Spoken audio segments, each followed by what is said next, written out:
Welcome to the Beauty of Better podcast, where we help moms thrive in health and faith.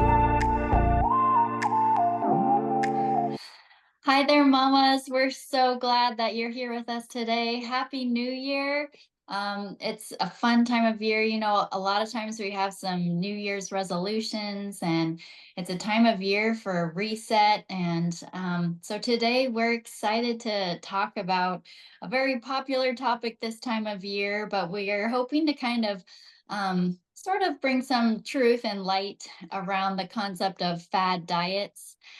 So we're going to be discussing that a little bit today, and we hope that in our discussion that it'll just help kind of bring some awareness around maybe some of the pitfalls of fad diets.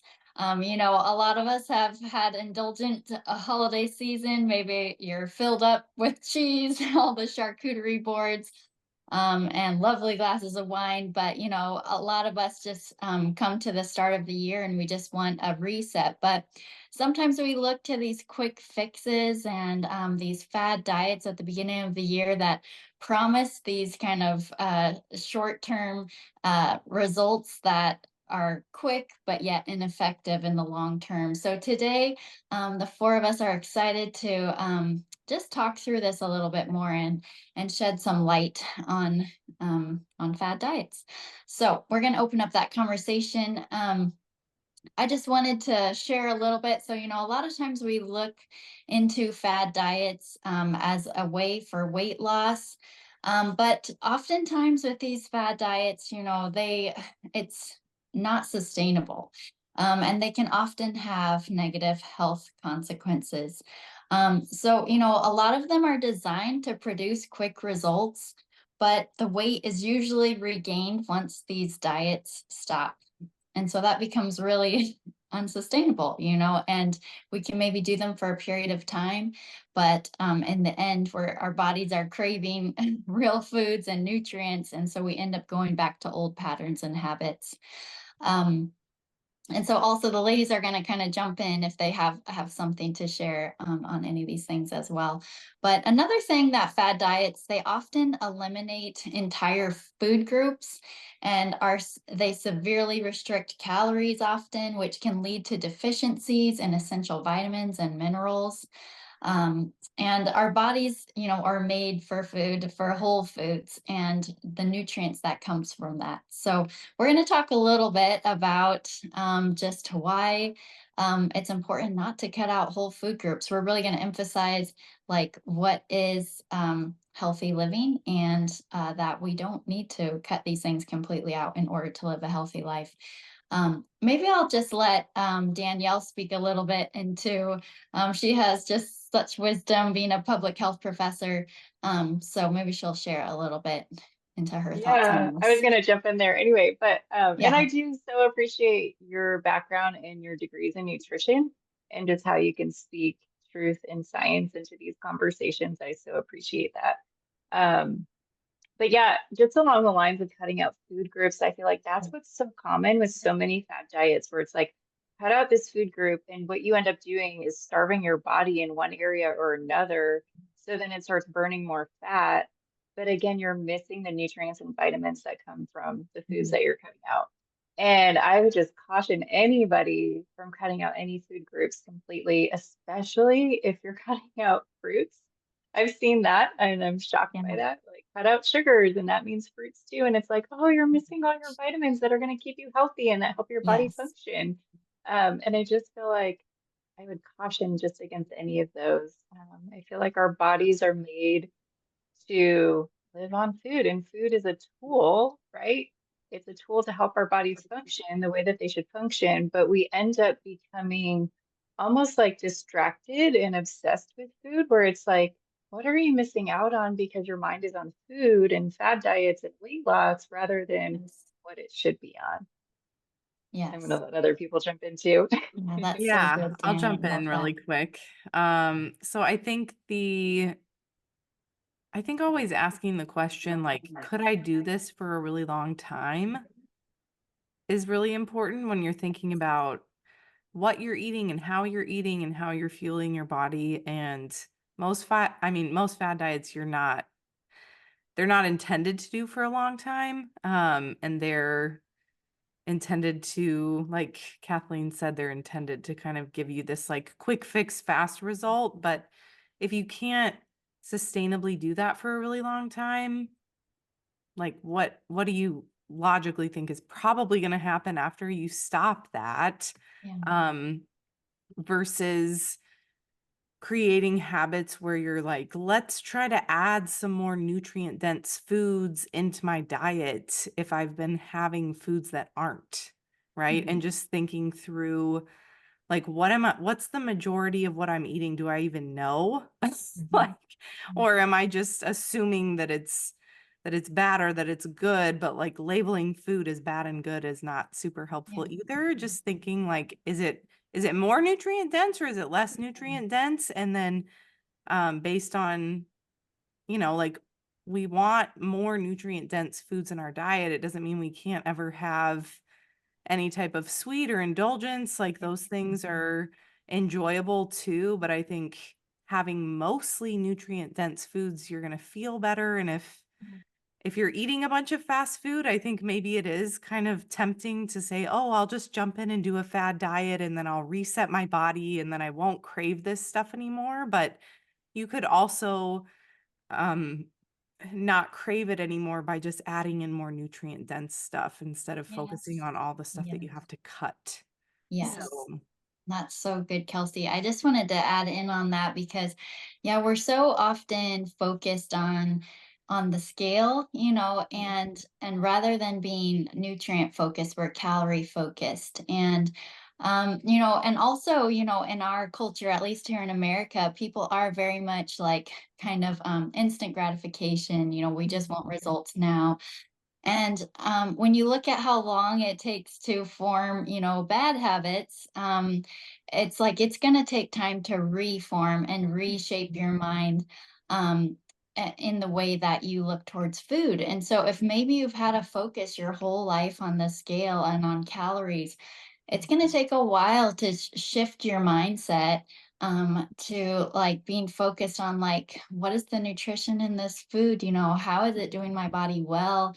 And and that honestly, and that's what we're all about too on Beauty of Better. Like it's just little steps over time. And sometimes like the like guilt that comes with food, like even that, like how we've developed guilt with food, like you said, Kelsey, like labeling foods good or bad. Like I've also heard people say like, oh, I'm being bad today or I'm being good today. And it's like that just puts so much shame and guilt around food.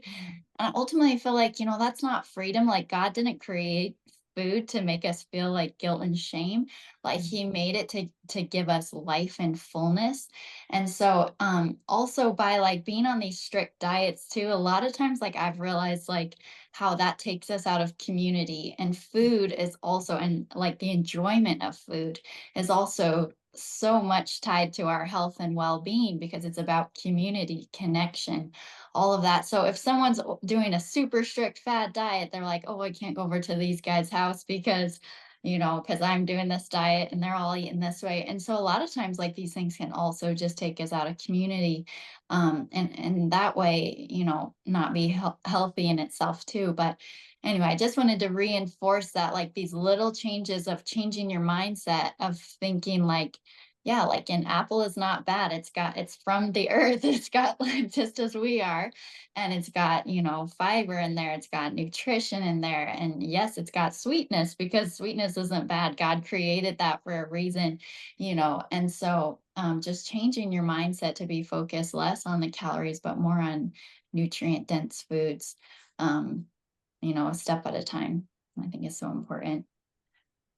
Yeah, I So would just good, Christiana. You should speak to, I was just gonna say you should speak to baselines, like and really understanding like where you're starting from, because I know that you yeah, teach that's kind of what that I was and it's thinking about. good.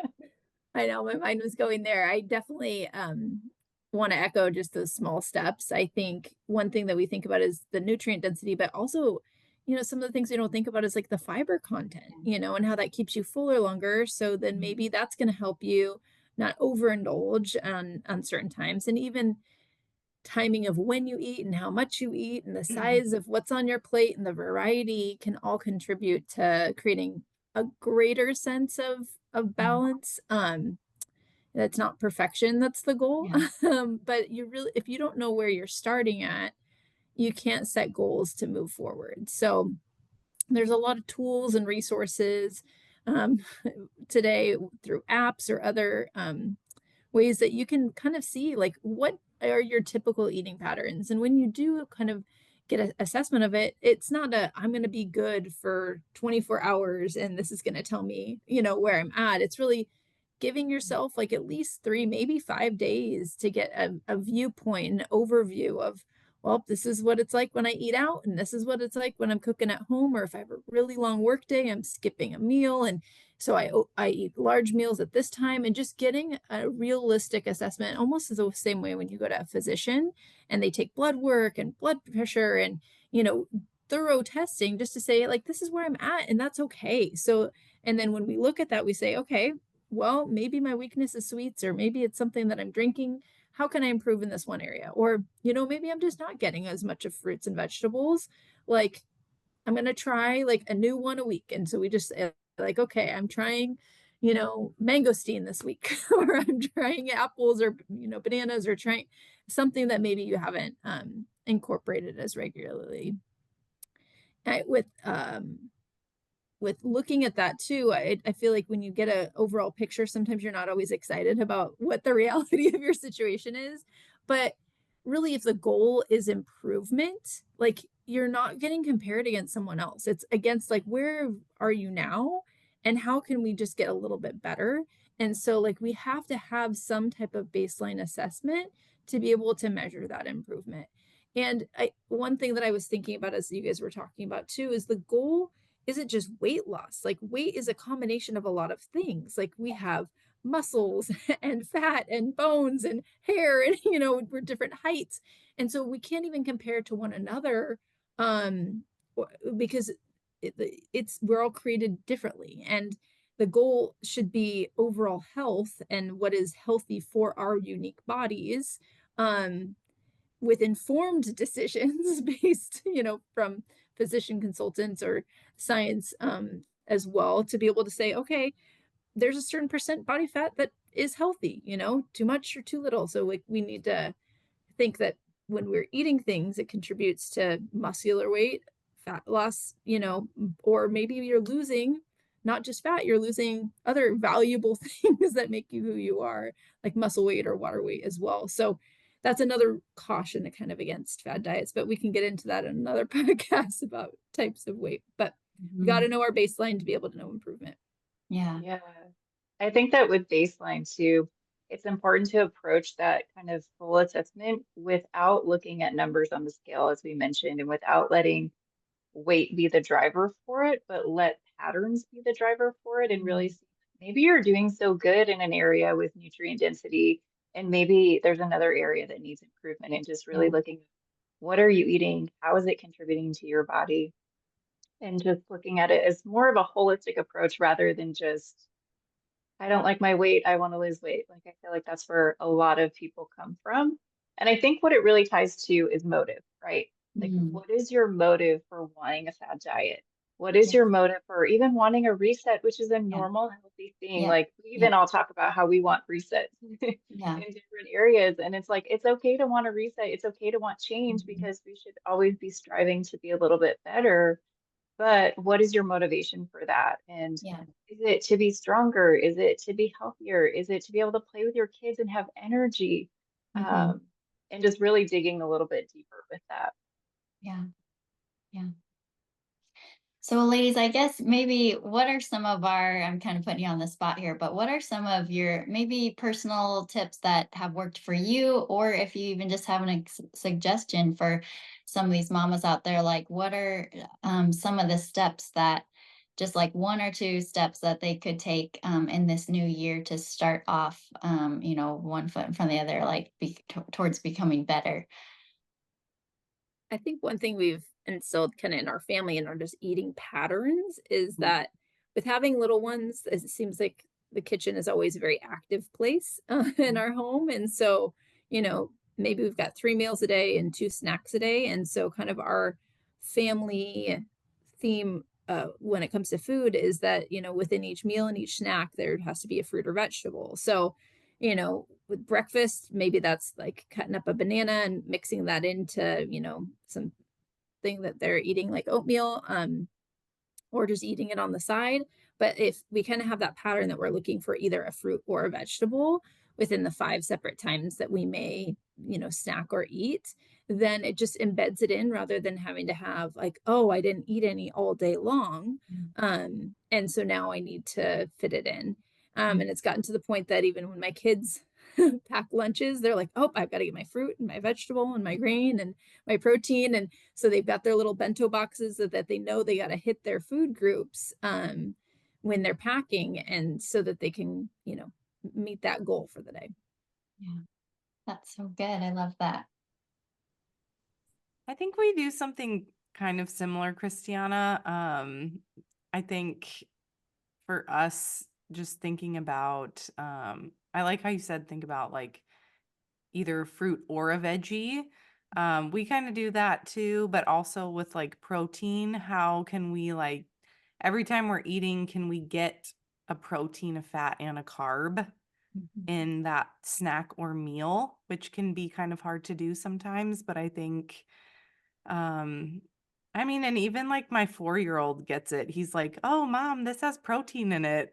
Like this beef stick has protein in it, or this string cheese has protein in it, or whatever the snack might be. So I think one thing that we try to do is just embed uh in our own habits, but also in our kids' habits, like how can we and just focus on one, right? Because they're not going to get all of them at the same time. But like, how can we get protein in every single little time that we eat, or how can we get some type of healthy fat or some type of carb, and then just focusing on like those macronutrients instead of like how do we eliminate this or eliminate Yeah. this. And when you focus on adding, Yes. I think that is a healthier approach versus like if you tell yourself like don't think about elephants, right? Like what are we all thinking about elephants? Like if you tell yourself you can't have something, you're going to think about Yes. that all Yes. day. Yes. So I think if you focus on like what can I have? What should I eat? What sources of protein are nutrient dense, or what types of carbs are nutrient dense, what types of fat are nutrient dense, and we can talk about that in another episode as well, and talk Yeah. about all those good macronutrient things, but just thinking through like each time you eat, what can I add to this to make this a little bit healthier instead of trying to take stuff away. Yeah. That's so good, I Kelsey. like that. Yeah. I was gonna say, I think we need multiple more episodes. I think we need one on like kids nutrition, like how do we deal with children's eating patterns, and even just diving deeper into micronutrients and macronutrients and like unpacking what does that mean and giving different food examples. So I think we'll probably have a part 2 or part 3 of this just to go a little bit deeper. But a couple of things that I just try to do for myself. I know one of my weaknesses is I get busy and I get dehydrated fast. And so hydration is so key. And so I try to carry around a giant water with me all day so that I can make sure that I stay hydrated and that it's ready whenever I need it or need to drink something. Another thing I do when I'm on campus a lot is I'll go to the caf and, there's a salad bar. And I feel like I've just trained myself to add all the colors possible, even if I don't like them. And I just see it as a mindset of this is adding something of value to my body. This color is a color because of a vitamin or a nutrient and for a Yes. reason. Yeah. And so my body needs that. It might not be my favorite thing, but when you think about it in that sense, where it's like, this is fuel for my body, this is going to keep me healthy, it's going to help my immune system, then to me, it's just different. It's adding, like what you said, Kelsey, like adding value to my body by eating. But That's Kathleen, so I good. think you Love have a that, lot Danielle. of great Yeah. things to add for Yeah. tips, so I'm going to have you jump in. Yes. Yeah. No worries. I know, I think I'll probably share more maybe on the next podcast as far as like kind of more specifics, but I did just want to speak into too, when it comes to making these changes in our life, like, as moms, we're so influential to our kids and they watch everything that we do, and so, do we really want to model like these extreme things? I actually like I've had few like tidbits of parental advice in my life that have really stuck with me. And one mom said, don't be an extreme parent because it produces extreme kids. And I just think, it's been helpful for me just thinking, what are we modeling to our kids?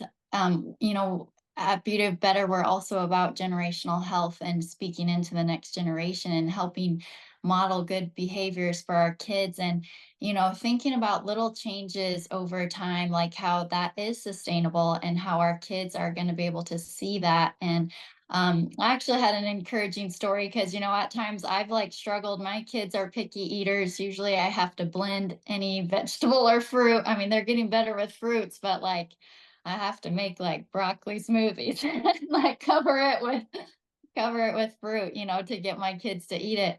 But I had this mom friend and she was a couple of years older than me, but her girls like ate really well and they would like eat salads. And I was just like in awe, like, how do you get your kids to eat that? And she just said, she's like, my kids were super picky as kids. They wouldn't touch a vegetable, but she said she just kept modeling it. She herself would eat these colorful plates. And over time, like as her kids grew and kind of matured, then they were like just always seeing what mom was doing.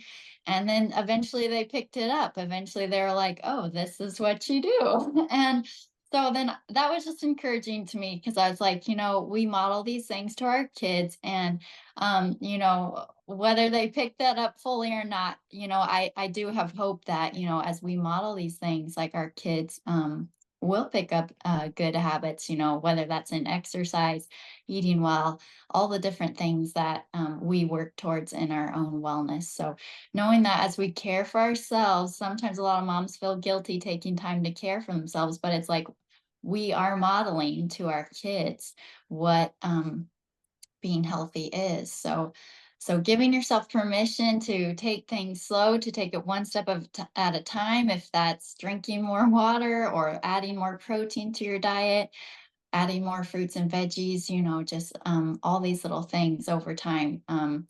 It's what helps, it'll help change the future, for our kids and for our own health as well. So anyway, did anyone else have anything they want to share before we wrap up this podcast? I just love that so much. I love the idea of generational health and just what we model, like even the words that we use, like around diets or, yeah, I think our words are so important and our kids hear everything, whether we know that or not. They really pick up on so much. But I wanted to just take a minute as we're wrapping up and just say farewell to Kelsey for hopefully a short period of time. Kelsey, you want to share your news?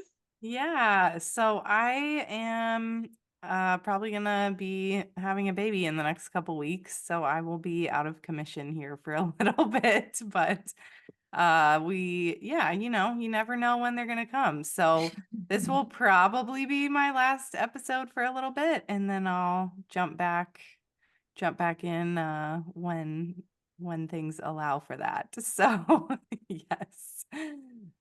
Awesome. Well, we will miss you, Kelsey. And ladies, we just thank you for joining us today. And we just hope that you got a little piece of information that can help you take one small step to becoming better in the new year. Thanks so much for listening to the Beauty of Better podcast. If you liked today's episode, don't forget to subscribe. Connect with our community and check out other resources on our website at beautyofbetter.com.